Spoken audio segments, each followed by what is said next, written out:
Hey blog buddies, I'm back, and today's video is actually going to be a book review. I was given a book to read while I was away, and I took a little while to sort of come around to reading it because the book itself kind of holds a few memories for me. But the book is called Holding the Man. And it's written by Timothy Congreve, and it was made into a play recently in Australia because it's written by a young gay Australian man who died of HIV and AIDS. And it's a classic. It's something that I'd kind of known about for a long time, but which I hadn't actually read. A lot of my friends had read it. And went and saw the stage production, but I never got the opportunity to. And then I took the book away with me while I was sailing, and about halfway through the trip I started reading it. And I was reading it a little bit, sort of each night, a few pages, and then it kind of grabbed me about a quarter of the way through, and I couldn't put it down. And I literally read the rest of the book in a single night.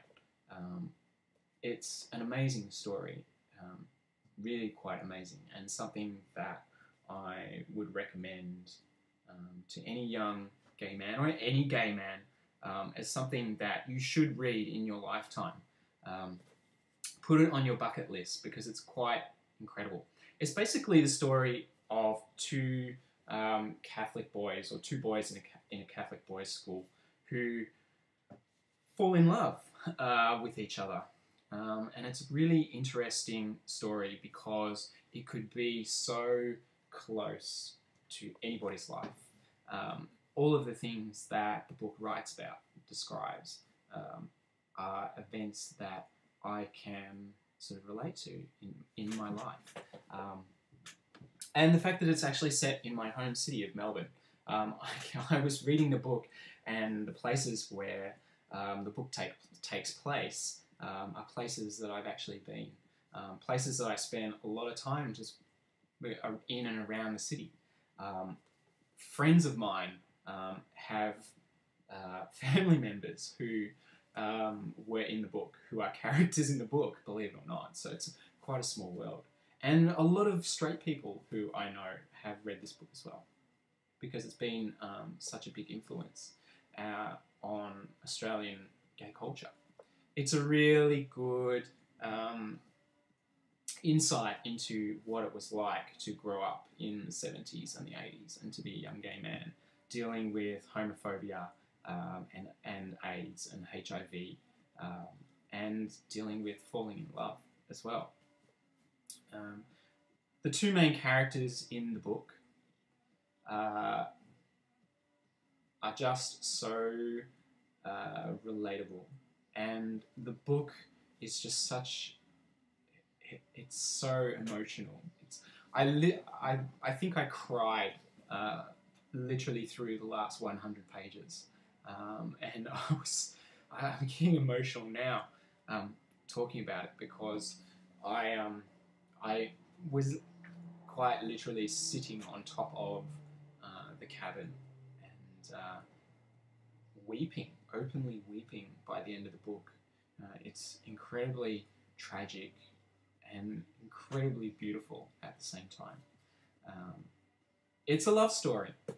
The thing that I think makes it so hard-hitting is because the book picks up right at the very beginning when the boys are in primary school, and it begins with such hope and such so much joy in those emotions of young love and that story. And it's sorry, I'm getting emotional about it. There's a beautiful quote, and if I read you the quote, it's one of my favourite quotes in the book, and quite a few of my friends love this quote.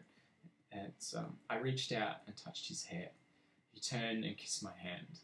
I moved closer until we were standing against each other. He smelt like soap and clean clothes. Gentle, just holding and kissing gently. If this had been it, if I had died then, I would have said it was enough.